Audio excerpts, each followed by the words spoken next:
اعوذ باللہ من الشیطان الرجیم بسم اللہ الرحمن الرحیم اللہم صلی علی سیدنا مولانا محمد وعلی آلہ وصحبہ وبارک وسلم۔ تمام تعریفیں رب العزت کی ہیں جو تمام جہانوں کو پالنے والا ہے، جس کی تمام جہانوں میں بادشاہت ہے، جو ہر چیز کا حقیقی مالک ہے۔ میں ہوں حکیم عامر شہزاد ڈسکا پاکستان سے۔ جتنے بھی میرے دوست احباب میرے یوٹیوب چینل حکیم عامر شہزاد ڈسکا پر نئے ہیں، وہ چینل کو سبسکرائب ضرور کیا کریں۔ ناظرین کرام، میں آپ کی خدمت میں حکمہ قدیم کا مال جاتی رجحان، ان کی گہری فکر، امراض کے دفع کے لیے، حفظان صحت پر ان کا فلسفہ، ان کے مال جاتی واقعات اور ان کے اقوال عرض کرتا ہوں، اور صاحبان کمال کے سینے کے راز میں آپ کی خدمت میں عرض کرتا ہوں، جو کہ اسرار مخفیہ میں سے ہے اور عجائب طب سے ہے، اور مجرب المجرب نسخہ جات میں آپ کی خدمت میں عرض کرتا ہوں، جو کہ ایک لاجواب اور خاص طور پر صدری نسخہ جات ہوا کرتے ہیں۔ ناظرین کرام، آج ہم بات کریں گے سوزاک پر۔ سوزاک کی حقیقت میں آپ کی خدمت میں عرض کروں گا، اس کا ایک مجرب المجرب نسخہ بھی میں آپ کی خدمت میں عرض کروں گا۔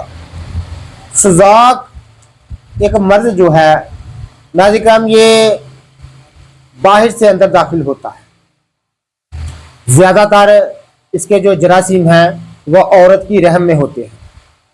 کسی فحاشہ عورت کے قریب جانے سے، اسے اس عورت کے ساتھ جمع کرنے سے یہ زیادہ تر مرض پیدا ہوتا ہے۔ جب کوئی شخص کسی فحاشہ عورت سے جمع کرتا ہے، یعنی وہ ایسی عورت کہ جو ایک بازاری عورت ہو، اس سے یہ مرض پیدا ہوتا ہے زیادہ تر۔ اور بھی اس کی وجوہات ہیں لیکن بہت کم ہیں، جس کی بڑی وجہ میں نے آپ کی خدمت میں عرض کر دی ہے۔ اس فعل سے توبہ کی جائے تو ناظرین کرام، جب توبہ نعوذ باللہ جب اس میں کوئی مبتلا ہو جائے تو یہ مرض جو ہے یہ ایک ایسا دردناک مرض ہے کہ اللہ کی پناہ۔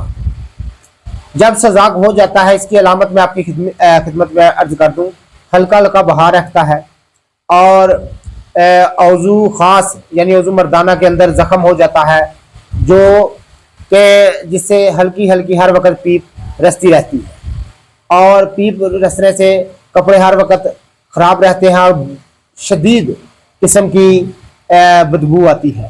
تو ناظرین کرام، جب یہ ایسا شخص سوزاک والا شخص جب پیشاب کی حاجت ہوتی ہے اس کے کرورے کی، تو ناظرین کرام ایسے ہی ہوتا ہے جیسے اس نے موت کا مزہ چکھا ہو، اتنی تکلیف ہوتی ہے۔ اللہ بچائے اس مرض سے اور ایسی بری عادت سے۔ تو ناظرین کرام، اس کو دور کرنے کے لیے خاص ایک مجرب نسخہ میں آپ کی خدمت میں عرض کر دیتا ہوں۔ ناظرین کرام، ریحان چینی کلمی شورا، ریحان چینی کلمی شورا اور تخم کانسنی، ریحان چینی کلمی شورا تخم کانسنی، اور ناظرین کرام زیرہ سفید، ریحان چینی تخم کانسنی کلمی شورا زیرہ سفید اور سوڈا بائی کارب، ان تمام ایک ایک تولہ لے کر اور 5 تولہ اس میں مصری کوزہ شامل کر کے ناظرین کرام اس کا سفو بنا لیں، اور ایک ماشا صبح ایک ماشا شام کو دودھ کی کچی لسی کے ساتھ استعمال کریں۔ انشاءاللہ تعالیٰ صرف ایک ہفتہ استعمال کرنے سے ہی تمام تکلیف اور عضو مردانہ میں زخم ہے دور ہو جاتے ہیں، تمام تکلیف دور ہو جاتی ہے۔ ایسے ہی لاجواب نسخہ جات میں آپ کی خدمت میں عرض کرتا رہتا ہوں۔ جتنے بھی میرے دوست احباب میرے ویڈیو کو پذیرائی دیتے ہیں، ان کا بہت بہت شکریہ۔ اللہ حافظ۔